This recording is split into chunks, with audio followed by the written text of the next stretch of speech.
En welkom hier by ons gekombineerde diens van Lux Mundi en die novelgemeenskap. Soos altyd is hierdie vir my 'n reuse voorreg om in jou huis te kan kuier vandag. Ons gaan vandag God se hart vir die wêreld ondersoek en so bietjie in die kleinskrif, of beter bekend as die T's en C's rondkrap van die evangelie. Maar eers gaan ons 'n kers aansteek soos altyd om ook ons solidariteit met mekaar, ons land en die wêreld te wys in 'n tyd soos hierdie. Saam met dit wil ek jou nooi om net vir 'n oomblik saam met my in stilte te sit, soos ek jou lei in 'n intentionele fokus in God ons Skepper, Vader en baken van hoop. Sit lekker terug, maak jou oë toe en haal lekker diep in en uit asem. En elke keer as jy asem intrek, sê vir jouself, die Gees van God lewe binne in my. Hou dit vas en blaas dit uit.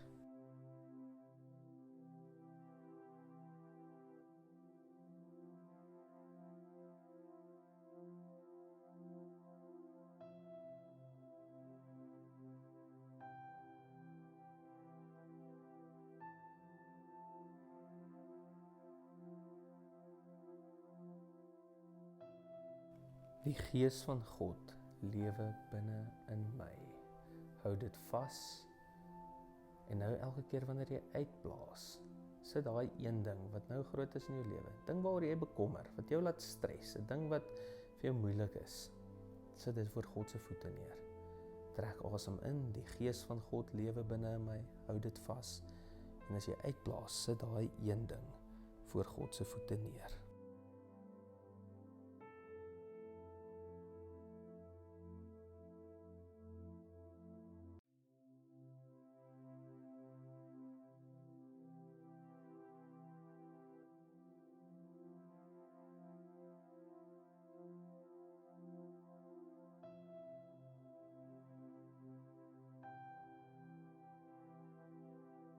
Wees stil en weet, ek is die Here jou God.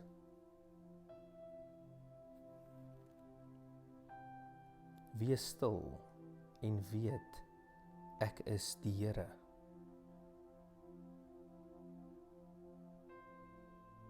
Wees stil en weet, ek is.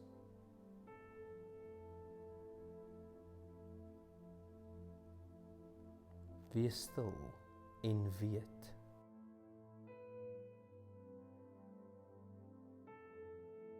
Wees stil.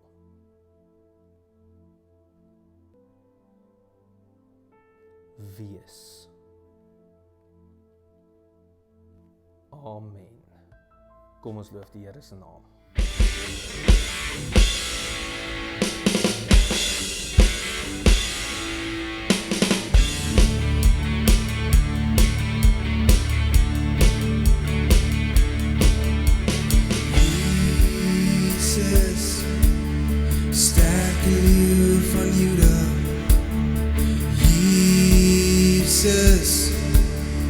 Vlekkelose lam,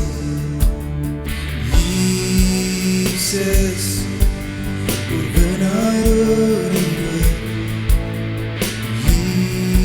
Jesus, U is oneindig groot, U is vir ewig, U is vir altyd, en ek weet U is ook vir my.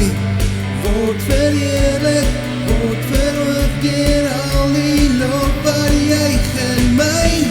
Kom verander, kom vernuwe, deur die passie binne my. Jesus, ek gaan alles net oor U.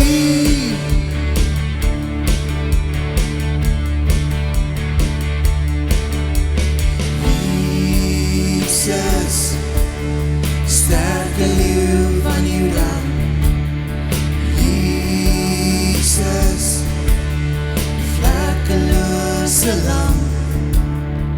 Jesus, oorwinnaar oor die dood.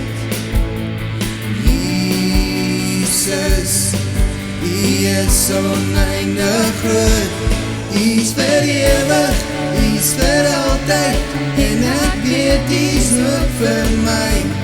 word verheerlik, word verhoog deur al die lof wat juig in my. Kom verander, kom vernuwe, deur die passie binne my. Jesus, dit gaan alles net oor U.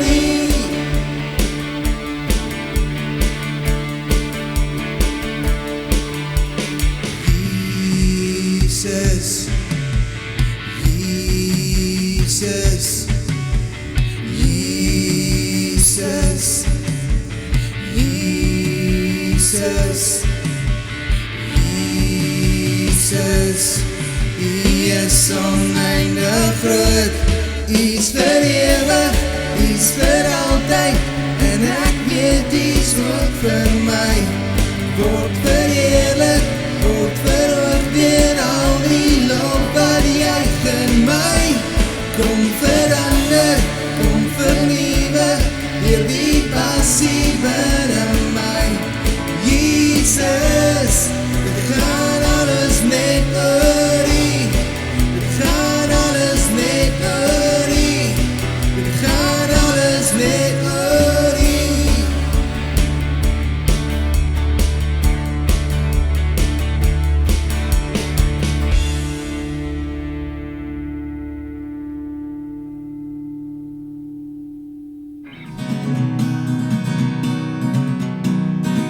When the saints go marching in, oh, when the saints go marching in, I want to be in that number. Oh, when the saints go marching in, and when the sun begins to shine, oh, when the sun begins to shine, I want to be in that number. Oh, when the sun begins to shine, and when the trumpet sounds the call, oh, when the trumpet sounds the call, I want to be in that number. Oh, when the trumpet sounds the call, oh, when the saints go marching in, oh, when the saints go marching in, I want to be in that number.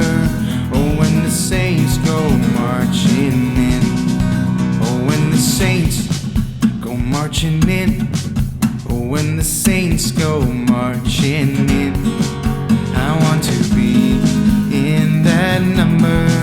Oh, when the saints go marching in, oh, when the saints go marching in.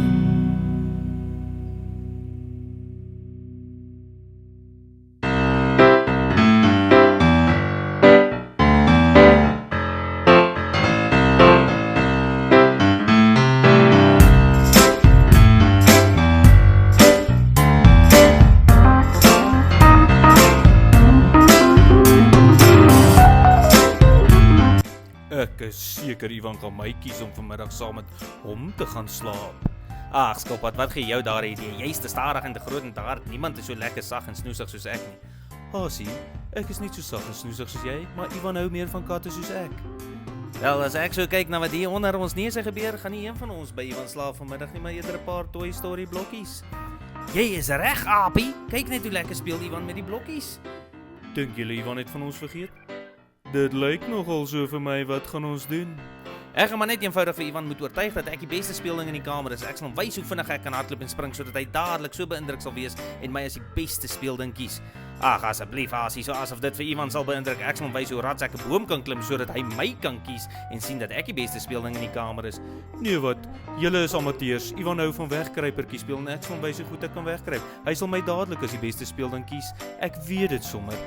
Nie een van julle is my gelyk nie. Ek sal hom wys hoe vinnig ek op 'n tafel kan spring en vir hom sy klei kan aangee. Hy sal my dadelik as die beste speelding in sy kamer kies.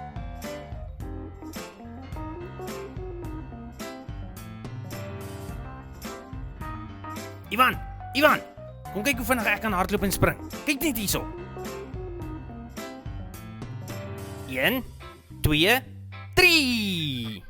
Ivan, kom gou, kom kyk hoe lekker rats ek die boom uitklim. Kyk hoe vinnig is ek, Ivan. Jippie! Ivan, kom ek wys jou nog 'n keer. Wee! Ivan, kom kyk of jy my kan kry. Hy sien my vragies nie. Shh. Ivan, hier is ek.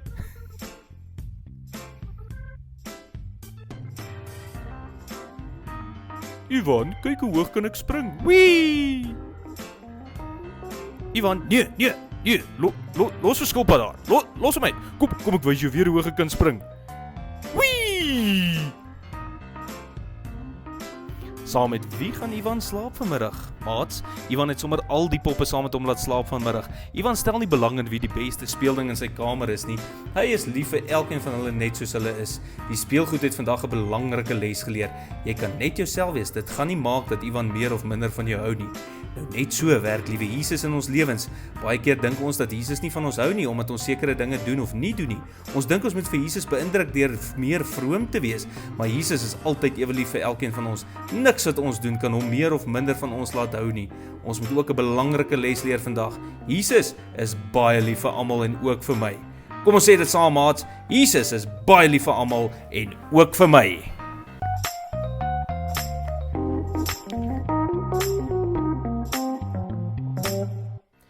Wat 'n fantastiese Bybelse waarheid. So eenvoudig, so kinderlik verstaanbaar en tog so ongelooflik moeilik om te aanvaar en te leef as 'n volwasse Christen. So hierdie preek is in 'n sekere sin iets wat ook in my gegroei het oor tyd en verander het van hoe ek dinge eens op 'n tyd gesien het en ook verstaan het en hoe ek dit nou verstaan vandag. En in 'n sekere sin is hierdie ook vir my een van die belangrikste dinge in my lewe. En dit is regtig baie moeilik om dit in woorde om te sit. Maar gelukkig kan die Bybel my hiermee help, want dit is die ding wat onder hierdie stories van vandag lê wat hulle verbind. En as dit begin inskop, dan kan dit jou wêreld letterlik op sy kop draai. Tollenaars en ander sondaars het dikwels na Jesus se onderrig kom luister. Fariseërs en wetkenners het beswaar gemaak dat hy met veragtelike mense geassosieer het en selfs saam met hulle geëet het. Dit klink nogal godsdienstig, né? Ons teken beswaar aan. Ons is nou so vreeslik beswaard. Nou, gemeenskaplike eetes in hierdie kultuur was amper soos 'n politieke handeling. Nou kom ek verduidelik dit so. As jy die Romeine wat hierdie supermoondheid was, het hierdie kleiner Joodse gemeenskappe oorheers en die Jode het geglo dit was God se straf oor hulle gewees omdat sekere mense onder hulle slegte dinge gedoen het en sondaars was.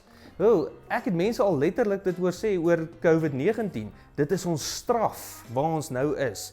So hierdie is God se oordeel oor hulle. So hulle het letterlik geredeneer dat as hulle net van hierdie tipe mense kan ontslaa raak, sal God se oordeel nie meer oor hulle wees nie. So hulle is die probleem. Daardie ander spul wat nie soos ons is nie, dit is hulle skuld. Miskien klink dit nogal bekend vir jou om ander te blameer. So wanneer jy met mense saam geëet het, was dit 'n tipe van 'n community en 'n politieke optrede, want jy sê eintlik iets oor dit wat jy glo en hoe jy dink oor dinge. Wie is in en wie is uit, wie is oulik en wie is stout. So as Jesus saam met tollenaars en sondaars eet, is dit hierdie blaatante optrede van hoe Jesus dink oor hulle. Jesus sê eintlik met hierdie optrede, hulle is nie die probleem nie.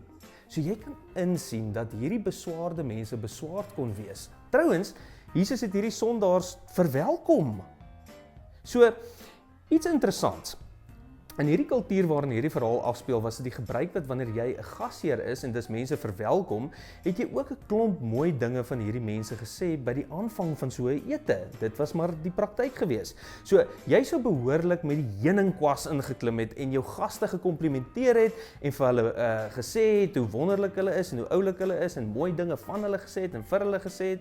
So as Jesus 'n ete geniet met sondaars, wat die godsdienstige mense natuurlik oortuig was die rede hoekom hulle ellende onder Romeinse beheer ervaar. En Jesus hulle boonop toeverf met die komplimente, kan jy dalk begin insien hoekom hulle so beswaard was. Jesus weet hulle is beswaard en daarom gaan hy verder en sê vir hierdie godsdienstige leiers die volgende. Gestel jy het 100 skape en een het verdwaal en verlore geraak, sal jy nie die 99 ander net daar laat staan en die een gaan soek tot jy hom kry nie? Okay, so hierdie is eintlik skreeusnaaks wat hierso gebeur, as jy so bietjie verstaan wat hierso aangaan. Die fariseërs het reinheid bo enigiets gestel in die lewe. So om heilig en skoon en sonder sonde te wees, was krities belangrik vir hulle. En dit is hoe jy die beste tipe lewe geleef het. En skape oppas was gesien as 'n onrein ding om te doen. So die heel laaste ding wat hierdie fariseërs ooit sou gedoen het, was om na skape om te sien.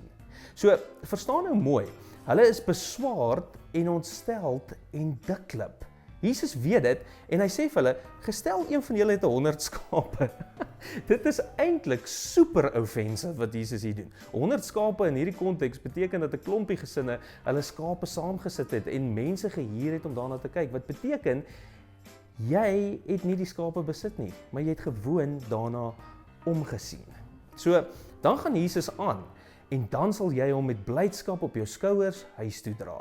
Terloops, om 'n skaap op jou skouers te laai en huis toe te dra sou 'n las gewees het. So dit is een ding om die skaap te soek en te kry, maar 'n heel ander storie om dit huis toe te dra, wat die skaapwagter blykbaar met groot blydskap gedoen het. En dan vier almal fees. Hoekom sal almal so bly wees oor hierdie een skaap? Want onthou, dit is 'n klompie huishoudings wat hierdie skape besit. En as een verlore gaan, is dit 'n duik in die gedeelde ekonomie en daarom het almal 'n rede om fees te vier. So dan sê Jesus, net so sal die hemel blyer wees oor een sondaar wat tot inkeer kom, as oor 99 ander wat regverdig is en nie nodig het om tot inkeer te kom nie. Nou, hierdie is bietjie van 'n vreemde storie om mee weg te trek. Hierdie godsdienstige leiers is ernstig offended dat Jesus met mense intiem saam eet wat volgens hulle die oorsaak is dat die Romeine hulle vermoor en beheer. Daar is bewyse dat Romeine tot 2000 mense op een slag gekruisig het, so daar was hierdie brutale geweld in die strate waar die Jode gebly het. Dis een van daai dinge.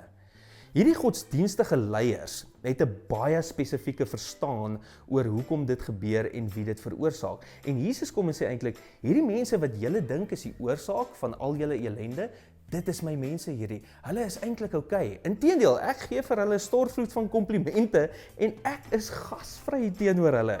En dan, tydens die hoogtepunt van hulle offense, sê hy, gestel een van julle het skape.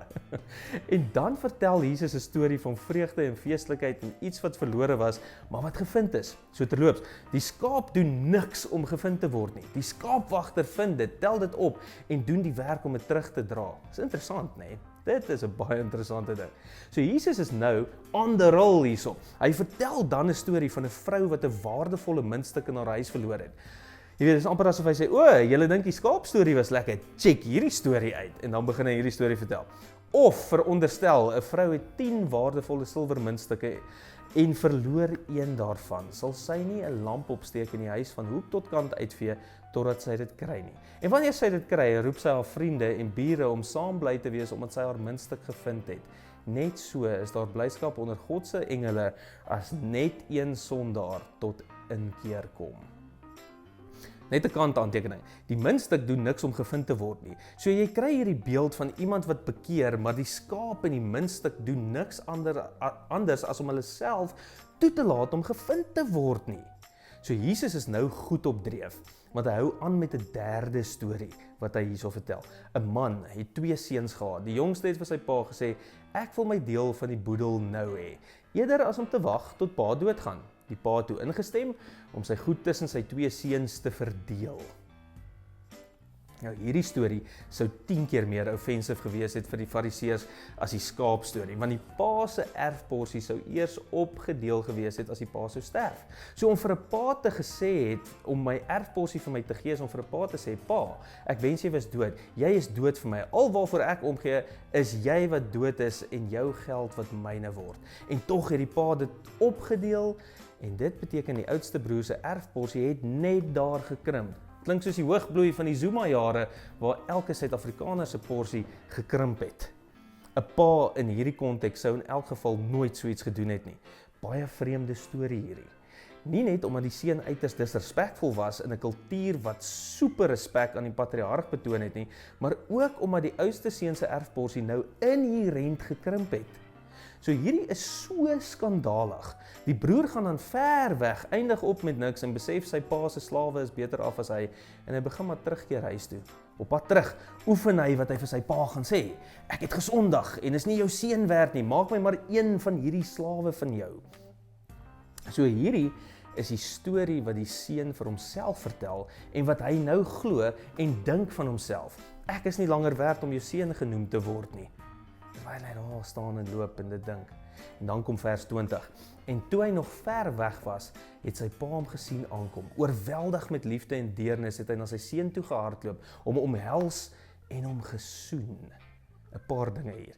Eerste eeuse Mediterrane patriarge sou nie gehardloop het nie. Dit was die hoogtepunt van vernedering. 'n Patriarg was mag, beheer en eer. Die laaste ding wat 'n pa sou doen was hardloop. En die heel laaste ding wat 'n pa sou doen is om na 'n seun toe te hardloop wat soveel skande oor die familie gebring het. Hierdie is crazy. So die seun se storie is, ek is nie enigiets werd nie. Die pa se storie is, vinnig, bring vir hom die beste klere, sandale en 'n ring, wat alles tekens is van 'n seun. Dit is baie vreemde stories, wat half onder jou vel inklim. So die fariseer se issues is oor reinheid en onreinheid, goed genoeg of nie goed genoeg nie. En hulle het baie vaste idees oor hoe mense hulle moet gedra en hulle het sterk oortuigings vir die straf van mense wat nie hierdie riglyne volg nie. So dit is die raam rondom hierdie stories. Die fariseërs is beswaard omdat Jesus met hierdie mense eet en Jesus se respons is stories oor vreugde en feestelikheid en in die kern van hierdie stories is dit om verdwaal te wees, verlore te raak of die huis te verlaat. En in hierdie stories is daar aanhoudende genade, vreugde en fees oor hierdie muntstuk, seun en skaap wat verlore was en nou gevind is. Baie feesviering. Onthou nou, hierdie was nie 'n tyd van maanskyn en rose nie. Die belasting was hoog, mense het grond verloor, werkloosheid was hoog, lewensverwagting maar 40 jaar, donker dae, amper soos waar ons land nou is. En tog is die stories wat Jesus vertel oor vreugde en feesviering, partytjies en 'n vetgemaakte kalf. Baie mense in ons samelewing en ook Christene sou as hulle die naam Jesus hoor onmiddellik dink aan 'n hofsaal waar jy jouself moet bewys voor God of nog erger, vir God moet probeer bewys voor ander mense. Vir ander mense is Jesus soos 'n reddingsboei waarin jy moet klou, anders gaan jy agtergelaat word in hierdie lewe. Maar in hierdie stories, en dit is reg deur Jesus se lewe, gaan dit oor viering, vreugde, eetes, oorvloedig, te veel, lag, dans, goeie wyn, hardloop, verwelkom terug, hou partytjie. Dit is die beelde wat konstant opkom as Jesus praat. Daarom, 'n paar opmerkings wat ek wil maak oor hierdie storie. Eerstens, die skaap, die muntstuk en die seun behoort die hele tyd. Elkeen behoort die hele tyd aan sy eienaar. Daar was geen verlorendheid wat die skaap, die munt en die seun in kon wees wat hulle behoort kon wegvat nie. Niks nie. Nou Ivan, my seentjie, kan nooit nie meer my seun wees nie. Net soos Ivan is die skaap, die munt en die seun se behoort nooit ingedrang nie. Tweedens, die feit dat hulle gekry word, gaan nie oor wat hulle doen nie. Die skaap het nie 'n GPS wat dit huis toe lei nie. Die munt groei nie bene nie, die seun het nog nie sy speech reg nie, en die pa is min gespin oor wat die seun te sê het vir homself. Niks, hy worry nie. Liefde is nie op 'n skaal nie. So Jesus vertel hierdie storie vir die fariseërs wat teenwoordig is by die ete, maar hulle is ook nie regtig by die ete nie. Jy weet mos, daai funksies waarheen jy gaan, jy's daar, maar jy's nie eintlik daar nie.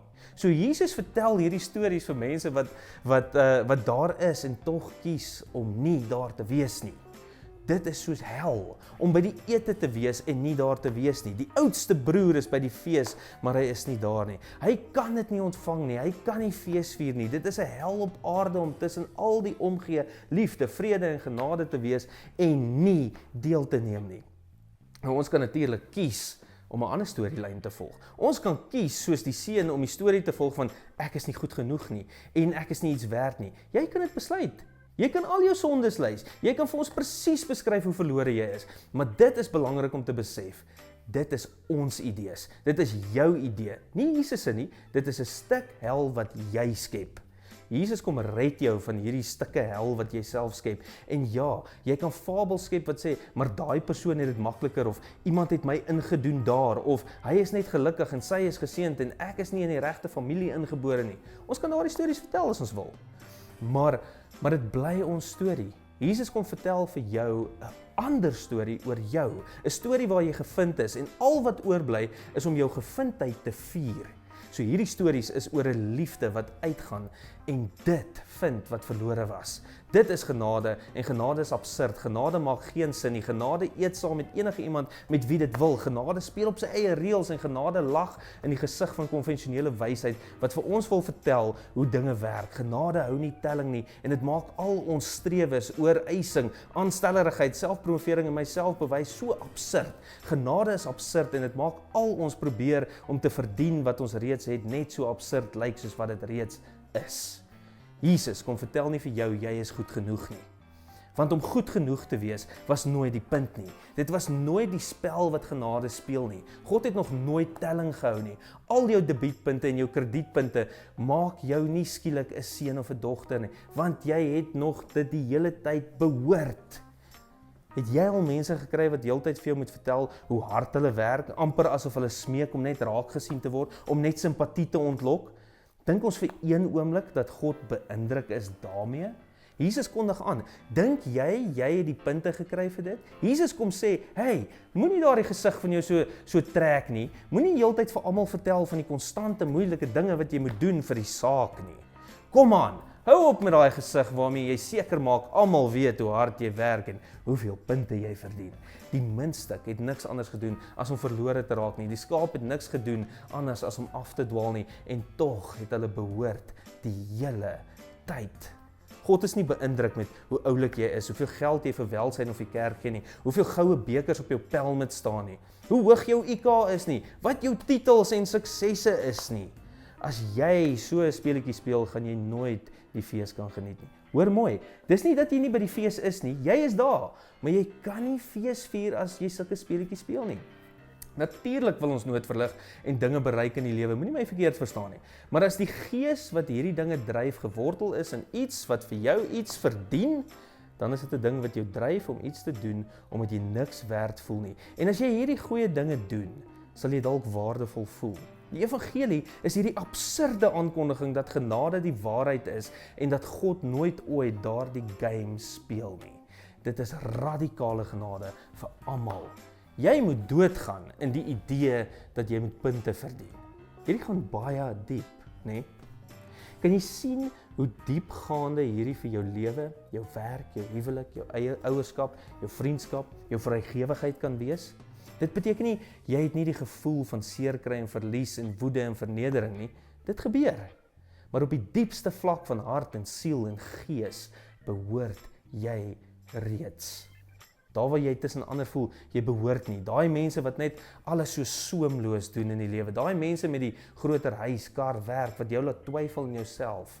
Die mense wat nie eens geraak word deur COVID-19 nie, maar jy skraap deur tans. Die evangelie keer al daai maniere van dink heeltemal op sy kop, want genade is absurd, en jy was nog heeltyd by die fees.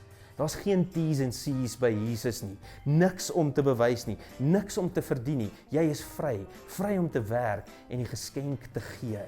Jy sien, dit maak jou gevaarlik, want nou kan jy dalk iets goeds doen. So as jy nou geld vir die kerk gee, of bekers wen, of 'n hoë IQ het, of titels en suksesse het, en opstaan vir geregtigheid, is jy nou super gevaarlik, want jy doen dit nie om punte te verdien nie, jy doen dit omdat jy besef, alles was nog altyd 'n feesviering gewees, en nou gaan jy van nature ander help vrymaak. Hoekom sal jy dit nie wil doen nie? Dis maar so met kinders ook. As 'n kind net kan voel hulle behoort, gaan jy gesonde kinders die lewe instuur. Moenie soos hasie en aapie, skillie en katjie wees in iemand se kamer nie. Jy's reeds daar en al iemand se speelgoed behoort reeds. Amen. Kom ons bid saam. Here, dankie dat ons kan weet ons behoort, te midde van groot uitdagings in die tyd waar ons ook nou is, te midde van dalk 'n gevoel waar ons voel ons moet onsself bewys by die werk, by die huis, in ons huwelik, met ons maatjies, met waar ons onsself ook al mag bevind, mag ons weet dat ons reeds behoort, dat ons in U hande is en dat ons veilig is, ongeag wat gebeur in die lewe. En ek bid teen hierdie gees wat in sekere mense leef, wat voel hulle is konstant nie goed genoeg voor U nie. Ek bid daarteen, want U het ons kom vrymaak. U het vir ons 'n nuwe lewe kom gee. U het vir ons 'n nuwe behoort kom gee. En mag Lux Mundi en nou wel weet hulle behoort. En mag ons uit daai behoortheid ons lewe so inrig, dat dit nie anders kan as 'n getuienis te wees van hierdie einste genade waarvan ons praat nie. Here, dankie dat ons so kan stil word en so kan reflekteer oor U en waarvoor U gekom het en wat U doel is op hierdie aarde en dat ons God se hart in dit kan sien. Mag die Heilige Gees ons almal lei. Amen. Nou het ons tyd vir so 'n paar vrae waaroor julle dalk so 'n bietjie kan gesels as 'n gesin saam. Het jy al ooit die ervaring gehad waar iemand gewens het jy was anders, 'n huweliksmaat, 'n kollega, vriende, vreemdelinge? Motiveer dit jou? Maar as iemand jou liefhet presies so wie jy is, wat gebeur dan? Wat moet jy doen om terwyl jy by die fees is, dit ook te kan geniet? Waarin moet jy sterf?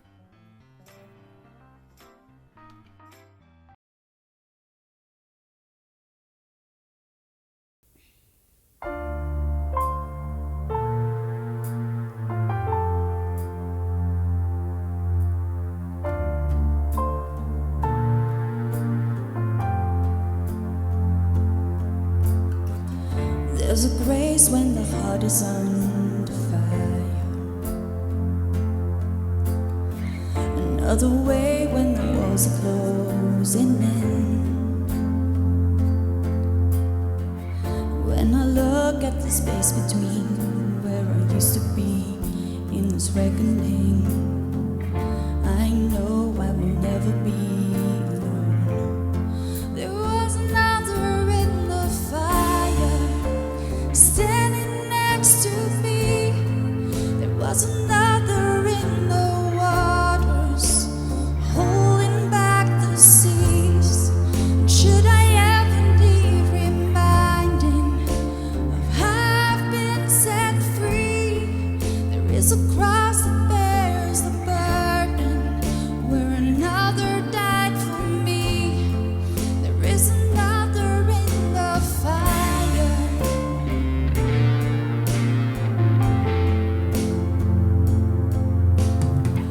All my dead let for dead beneath the waters. I'm no longer a slave to my sin anymore. Should I fall in the space between what remains of me and this reckoning? Either way, I won't bow to the things of this world. I know I will never be alone.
Vriende, ons het enkele afkondigings vandag wat ek gou saam met jou wil deurgaan. Eerstens, as jy nie inskakel by Lux Mundi of Novel, wil ons vir jou baie welkom sê.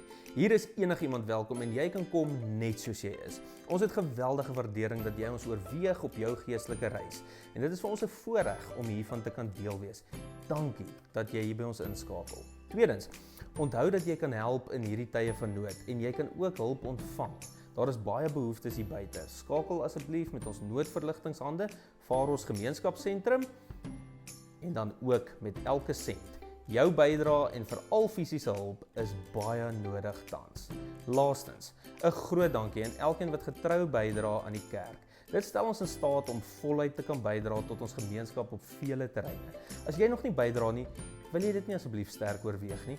Onthou, daar's geen verpligting nie en ons bedien jou graag sonder enige verwagting, net soos jy is. Ontvang nou die seën van die Here. Ek seën jou in die naam van God die Vader wat vir jou lief is net soos jy is, ongeag waar jy vandaan kom en wat jy al aangevang het in die lewe. Ek seën jou in die naam van Jesus Christus sy Seun wat jou net daar waar jy is wil ontmoet en saam met jou eet sodat jy iets van God se genade en hart kan voel wat jou verstom sal laat. Ek seën jou in die naam van die Heilige Gees wat heeltyd in en met jou is en wat jou lei om vanuit 'n lewe van behoort te leef sodat jy volkome kan leef en doen. Amen. Vrede vir jou, tot volgende week.